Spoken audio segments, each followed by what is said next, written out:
नमस्कार, आप देख रहे हैं टॉप 10 न्यूज़ सोने लाल के साथ। आज हम पहुंचे हैं इलाहाबाद यूनिवर्सिटी में, जहां पर आप लोगों को छात्रों से मिलाएंगे और देखेंगे कि यूनिवर्सिटी में किस तरीके की पढ़ाई होती है और मतलब क्या क्या क्लास चल रहा है कि नहीं चल रहा है, क्या हो रहा है यूनिवर्सिटी में। ये आप लोगों को हम छात्रों से मिलाएंगे और बात करेंगे, देखते हैं।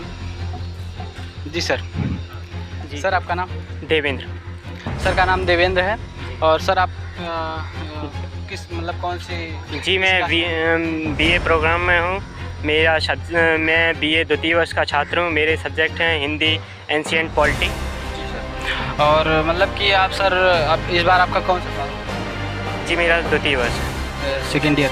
सर आप कहाँ से? जी हम आगरा से। देख सकते हैं छात्र इलाहाबाद यूनिवर्सिटी में दूर दूर से आते हैं। सर आगरा से आए हुए हैं यहाँ पर पढ़ने। अब समझ सकते हैं आप लोग कि इलाहाबाद यूनिवर्सिटी का कितना बड़ा नाम है।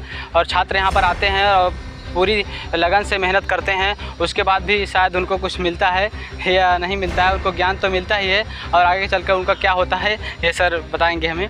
हाँ सर, इसके बाद मतलब क्लासें क्या यहाँ चल रही हैं सुचारू रूप से कि नहीं चल रही हैं? जी जैसा कि सबको पता है कि विश्वविद्यालय प्रशासन के लिए अभी कोरोना पीक पे है। यहाँ तक कि केजी के जो स्कूल हैं वो खुल चुके हैं, लेकिन विश्वविद्यालय प्रशासन उस स्थिति में नहीं है कि विश्वविद्यालय की क्लासें दोबारा से शुरू कर सके। विश्वविद्यालय में कई प्रोटेस्ट हुए, छात्रों ने संघर्ष किया। संभवतः 12 जनवरी से संघर्ष चलायमान है, गतिमान है, जिसमें 12 जनवरी के प्रोटेस्ट में प्रशासन के द्वारा छात्रों पर लाठीचार्ज किया गया। इत्यादि जो दमनकारी नीतियाँ हैं वो प्रशासन के द्वारा अपनाई गई। मुझे व्यक्तिगत तौर पे मेरी बात करें तो मेरे सहित कई छात्रों को कारण बताओ नोटिस आया प्रशासन से, बस ये पूछने में कि हमारी ऑफलाइन कक्षाएं या लाइब्रेरी क्यों नहीं खुल रही है। जब हम इस अवस्था में हैं कि पिछले लगभग 1.5 साल से सारी शैक्षिक गतिविधियां अवरुद्ध थीं, उस समय प्रशासन से ये मांग करना कि न्यूनतम लाइब्रेरी खोलो या फिर हॉस्टल्स में आवंटन करो नए छात्रों को और ऑफलाइन कक्षाओं का संचालन, इन मांगों के लिए जो कि एक छात्र की जायज़ मांगे हैं उनके लिए हमने संघर्ष किया। उसके लिए इस प्रकार के शासन के जो दमनकारी नीतियां हैं उनका सामना करना पड़ता है। फिर दूसरी बात हम बात करें कि शासन के पदाधिकारी वर्ग की, तो शासन का जो पदाधिकारी वर्ग है वो बिल्कुल कहेंगे पदाधिकारी वर्ग है, जिसमें हम उनको कह रहे हैं कि हमारे जो चीफ प्रॉक्टर हैं माननीय प्रोफेसर हर्ष कुमार जी, उनसे हमारी बात होती है तो वो स्पष्ट रूप से कहते हैं कि नहीं होगा। इस तरह के हमें आश्वासन टाइप का कहते हैं कि आप लोग निरंकुश हो गए हैं, विश्वविद्यालय उस स्थिति में नहीं है कि कक्षाएं चलाए, लाइब्रेरी खोले। मतलब विश्वविद्यालय असमर्थ हैं। जब उनसे मिलने जाया जाता है, जब उनसे बात करने जाया जाता है तो वो सीधा स्पष्ट कहते हैं कि देखो स्वाध्याय से बड़ी कोई चीज़ नहीं है। अब हम मान लीजिए हम आगरा से विश्वविद्यालय में पढ़ने आए, बड़े गर्व के बड़ी आशाओं उम्मीदों को लेके यहाँ आए, लेकिन जब विश्वविद्यालय कहेगा कि स्वाध्याय से बड़ी कोई चीज़ नहीं है, फिर विश्वविद्यालय का क्या औचित्य रह जाता है। जी सर, यही कहना चाहते हैं कि छात्र इतना संघर्ष कर रहे हैं, उसके बाद भी कोई नहीं उनका सुन रहा है। तो मतलब छात्रों को इनके बारे में सोचना चाहिए। और जब ये सर लोग मतलब कहीं ना कहीं ये हमको दिख रहा है कि कहीं ना कहीं अध्यापक और प्रवक्ता लोग भी कहीं ना कहीं सरकार के दबाव में गिरे हुए हैं और वो सर बच्चों का नहीं सुन रहे हैं। और सर आपका नाम? जी सर, मैं सचिन कुमार। सर आप कहाँ? सर मैं फूलपुर से हैं, यहाँ से लगभग 40 किलोमीटर पड़ता है। मैं यहाँ बीए द्वितीय वर्ष में एनरोल्ड हूँ। हमारा सब्जेक्ट है ancient history, political science, English literature. तो मतलब आप 2 वर्ष से यहाँ पढ़ाई कर रहे हैं? जी सर। मैं तो इसके पहले क्लासेस कैसे चलती? सर फर्स्ट ईयर में तो थोड़ा बहुत क्लासेस जो सुचारू रूप से चली, लेकिन इस बार कुछ स्टार्टिंग में लॉकडाउन कोरोना का कारण जो कि सभी ने देखा, आपने भी देखा, लेकिन उसके बाद जब स्थिति सब कुछ सही हो गई, परिस्थितियाँ सही होने लगी, हर जगह क्लासेज और चलने लगे, लेकिन इलाहाबाद विश्वविद्यालय या फिर सरकार के निगाह में तो हमारे निगाह में जितने भी विश्वविद्यालय हैं सब में लगा कोरोना पीक पर उन्हें लगता है अभी है। और दूसरी चीज़ हम ये कहें कि अगर आप एक आर्ट स्टूडेंट या साइंस स्टूडेंट देखें तो जो डिप्लोमा के स्टूडेंट हैं, डिप्लोमा के जितने कॉलेजेज हैं और फिर बीटेक के जितने कॉलेजेज हैं, ये सब अगस्त और अक्टूबर के बीच लगभग खुल गए।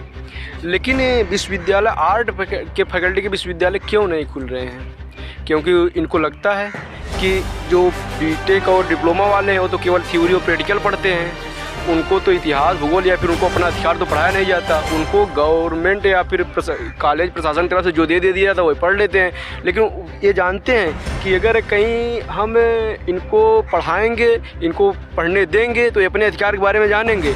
तो जो गवर्नमेंट की जो प्रेजेंट टाइम सत्ता की दमनकारी नीति है, किसान और छात्र या मजदूर की दमन नीति है, उसकी सबके बारे में जानेंगे, पढ़ेंगे तो वे सरकार का विरोध करेंगे, प्रशासन का विरोध करेंगे। इसलिए कहीं न कहीं हमें जहाँ तक लगता है कि वो नहीं चाहते कि विश्वविद्यालय के बच्चे पढ़े। और हम आपको बता दें कि 12 जनवरी को से ही यहाँ पर ऑफलाइन कक्षाएँ और लाइब्रेरी या फिर हॉस्टल नए छात्रों का आवंटन के लिए लगातार आंदोलन अपने प्रगति पर है। लेकिन उसके बाद भी विश्वविद्यालय और प्रशासन और गवर्नमेंट को इस बात का कोई भी प्रभाव नहीं पड़ा। और दूसरी चीज़ कि उनको बस केवल लगता है कि ये तो स्टूडेंट हैं, बस कर लेंगे चले जाएंगे।